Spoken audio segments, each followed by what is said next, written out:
उन्हाळ्याची चाहूल लागली की घरोघरी वाळवणाला सुरुवात होते. खमंग, कुरकुरीत, वर्षभर टिकणारे आणि जिभेची चव वाढवणारे सांडगे हा सर्वांच्याच आवडीचा विषय.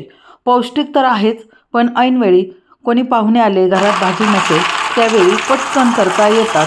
सांडगे वर्षभर टिकावे, त्याला जाळी पकडू नये, पिठूळ होऊ नयेत, त्याचप्रमाणे पूर्णपणे शिजावेत यासाठी व्हिडिओमध्ये अनेक टिप्स आणि ट्रिक्स सांगितलेले आहेत.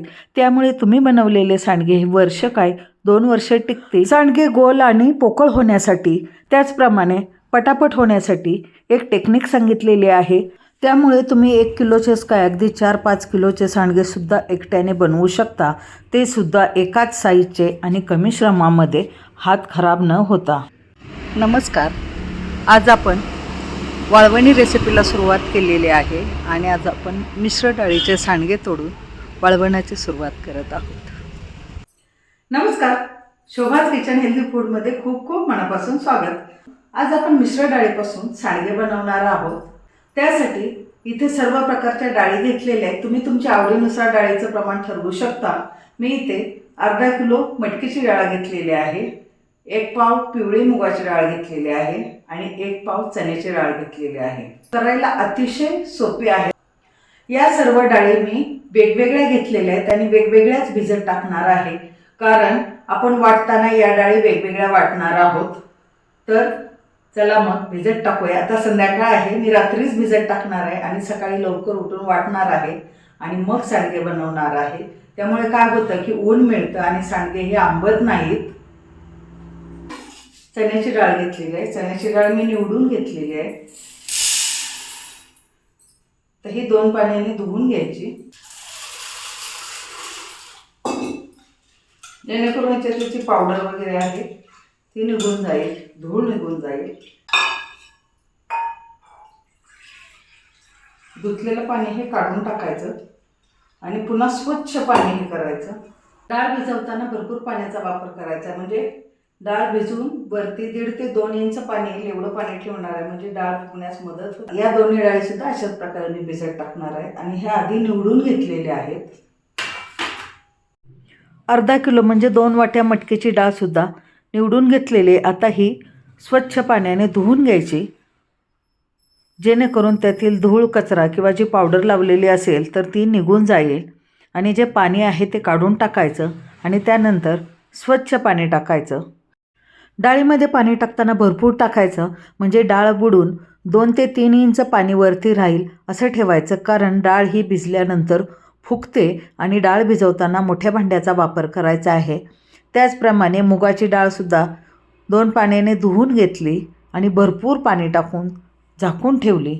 आता आपल्या तिन्ही डाळी धुवून पाणी टाकून झाकून ठेवलेल्या आहेत. 5 ते 6 तास तरी आपल्या डाळी भिजल्या पाहिजेत. सकाळ झालेली आहे आणि मिक्सरच्या मोठ्या भांड्यामध्ये सुरुवातीला चणा डाळ वाटून घेतली. चणा डाळ ही थोडी जाडसर असते, त्यामुळे वाटायला थोडा वेळ लागतो.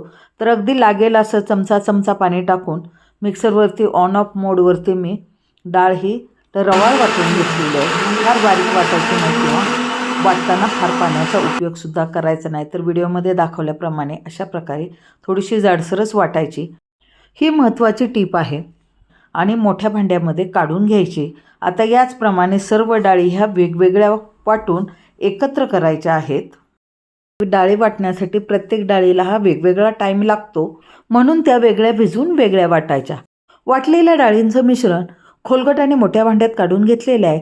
इतर साहित्य पाहू. 1 मोठी वाटी बारीक चिरून घेतलेली ताजी कोथिंबीर, 1 मोठी वाटी सोलून घेतलेल्या लसणाच्या पाकळ्या, 2 मोठे चमचे जिरे, 2 चमचे मिरची पावडर. मिरची पावडर हे तुम्ही तुमच्या आवडीनुसार कमी अधिक करू शकता. अर्धा चमचा हिंग, चवीनुसार मीठ आणि 1 चमचा हळद. सुरुवातीला मिक्सरच्या छोट्या भांड्यामध्ये लसूण टाकायचा. लसूण भरपूर वापरल्यामुळे सांडगे हे चविष्ट होतात आणि भाजी करायच्या वेळी तुम्ही लसूण नाही वापरला तरी चालेल. त्यानंतर 2 चमचे जिरे टाकले आणि मिक्सरवरती जेवढं बारीक होईल तेवढं बारीक वाटून घेतलं याप्रमाणे आणि एका वाटीत काढून ठेवलं. आता वाटलेल्या डाळींच्या मिश्रणामध्ये सुरुवातीला वाटून घेतलेले लसूण आणि जिरे मिक्स केले. त्यानंतर हळद टाकली, चवीनुसार मीठ, मीठ टाकताना कमी टाकायचं, जास्त टाकायचं नाही, कारण वाळल्यानंतर सांडगे खारट लागू शकतात. त्यानंतर अर्धा चमचा हिंग आणि 2 ते 2.5 चमचे मिरची पावडर, 1 मोठी वाटी धुवून स्वच्छ करून कापून घेतलेली हिरवीगार कोथिंबीर. आता हे सर्व मिश्रण एकजीव करून घ्यायचं आहे, व्यवस्थितपणे मिक्स करून घ्यायचं, जेणेकरून हळद, मिरची, मीठ, लसूण व्यवस्थितपणे मिक्स होईल. मिसळताना अगदी हलक्या हाताने खालून वरपर्यंत मिक्स करायचं आहे. सांडगे घालण्यासाठी पीठ तयार झालेलं आहे, पण आपण इथे पहिली चूक काय करतो की हे ताटावर सांडगे घालतो. तर ताटावर तुम्ही डायरेक्ट सांडगे घातले तर ताटाला चिकटतात आणि सांडगे चपटे होतात आणि निघत नाहीत. किंवा ताटाला तेल लावून जर सांडगे घातले तर ते सांडगे जास्त दिवस टिकत नाहीत. तर त्यासाठी काय करायचं, धान्याचं अशा प्रकारे पोतं घरात असतं ते 2-3 पाण्याने स्वच्छ धुवून घ्यायचं आणि कापायचं आणि त्यावरती सांडगे घालायचे. हे सांडगे लवकर निघतात आणि चिकटत नाहीत. सांडगे बनवताना कुठेही तेलाचा वापर न केल्यामुळे सांडग्यांना तेलकट वास येत नाही. सांडग्याचं तयार पीठ थोडं पातळ झालं असेल तर सांडगे चपटे होतात आणि लवकर सुकत नाहीत. त्याचप्रमाणे आमतात सुद्धा. तर काय करायचं, खाली एक मोठं भांडं ठेवायचं, त्यावरती चाळण ठेवायची आणि चाळणीवरती ते पीठ ठेवायचं आणि 10 मिनिट तसंच ठेवून द्यायचं. आणि 10 मिनिटानंतर पाहू शकत असाल जे जास्तीचं पाणी आहे ते डब्यामध्ये साठलं जातं आणि हे पाणी तुम्ही कोणत्याही प्रकारची भाजी किंवा पीठ मळण्यासाठी वापरू शकता. ही ट्रिक वापरल्यामुळे पहा पीठ किती घट्ट आलेले आहे. या पिठाचे आपण सांडगे हे पटापट करू शकतो. आता सांडगे तोडायला प्रत्येकाला जमतं असं नाही, कधी लहान किंवा कधी मोठे होतात आणि भराभर उरकत नाही, दुसऱ्याची मदत घ्यावी लागते. त्यासाठी काय करायचं, अशा प्रकारे आपल्याकडे दुधाची पिशवी असते ती वरच्या साईडने ओपन करायची किंवा तेलाची पिशवी असते, ही दुधाची किंवा तेलाची पिशवी ही 2-3 पाण्याने स्वच्छ धुवून घ्यायची आणि वरच्या साईडने ओपन करायची आणि मग त्यामध्ये पळीच्या साह्याने पीठ भरून घ्यायचं. अशा प्रकारे पीठ भरून झालं की वरती जे काय पीठ चिकटलेलं असेल पिशवीला ते अशा प्रकारे काढून घ्यायचं. रबर बँड किंवा चिमट्याने पिशवीचं तोंड बंद करायचं, जेणेकरून वरून पीठ बाहेर येणार नाही. अशा प्रकारे आपली सर्व तयारी झालेली आहे आणि सकाळ झालेली आहे आणि सकाळी सकाळी लवकर कोणतेही उन्हाळ काम केले तर ते पटापट तर होतेच, शिवाय दिवसभर ऊन लागते आणि तो पदार्थ बिलकुल आंबत नाही. सांडगे दोन्ही पद्धतीने मी दाखवणार आहे. जी पारंपरिक पद्धत आहे, हाताने सांडगे तोडतो, त्यासाठी काय करायचं, अशा प्रकारे ग्लासमध्ये किंवा वाटीमध्ये पाणी घ्यायचं, हात ओला करून घ्यायचा आणि पीठ अशा प्रकारे हातामध्ये व्यवस्थित करून घ्यायचं. म्हणजे सांडगे हे पटापट आणि एकसारखे तुटतात, तसेच छोटे छोटे तुटतात.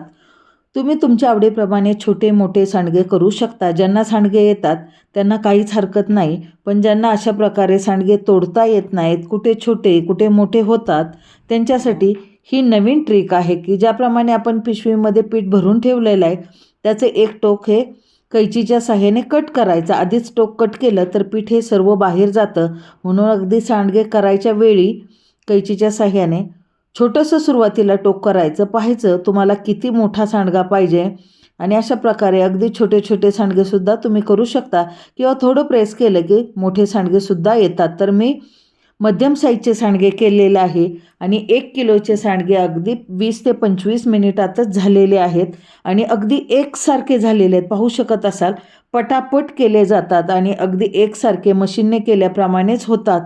तर ही आयडिया अगदी साधी सोपी आहे, फार खर्चिक नाही. घरात अशी पिशवी असते, त्याचप्रमाणे तुम्हाला कुणाची मदत न घेताही तुम्ही कमी वेळात अशा प्रकारे अगदी स्मार्ट वर्क करू शकता. कारण आता गृहिणीकडे वेळ कमी असतो, जॉबला जायचं असतात किंवा इतर कामं असतात.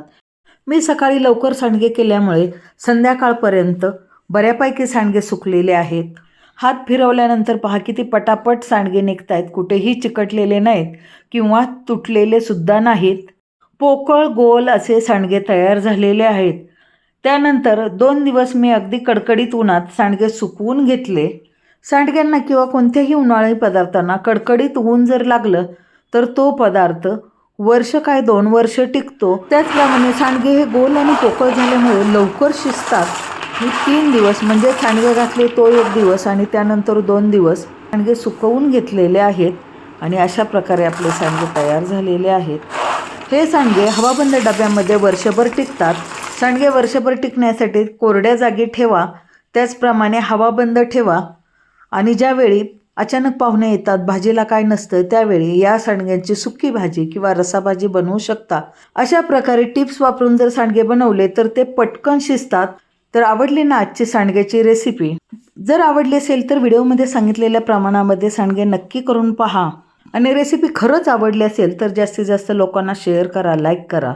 आणि चॅनलवरती नवीन असाल तर सबस्क्राईब जरूर करा. पुन्हा भेटू नवीन रेसिपीमध्ये. तोपर्यंत बाय. Take care.